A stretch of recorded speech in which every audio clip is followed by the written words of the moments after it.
شي انسان پیغمبر علیه السلام ته ډیر ژر رسوي. یو دا چې انسان کوشش وکړي دا همیشه لپاره چې د پیغمبر علیه السلام محبت یې پر نور باندې زیات شي.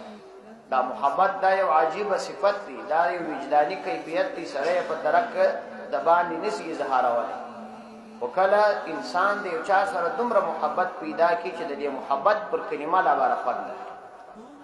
اما یو خو شدید محبت او دوم دا چې اتباع سنت کې کلکه پابندي، څونه د سړي وس کېږي هغونه اندازه اتباع سنت وکړي. او دریم دا چې د لا یعنی اعمالو څخه ځان وساتي. هر هغه کار چې د دنیا او آخرت لپاره مفید نه وي د هغه څخه ځان وساتي. نو په دې سره سړی ډېر ژر صاحب نسبت ګرځېدلی شي او سړی باید ځان صاحب نسبت جوړ کړي. که غواړي چې وصل شي نو دا ضروري دی.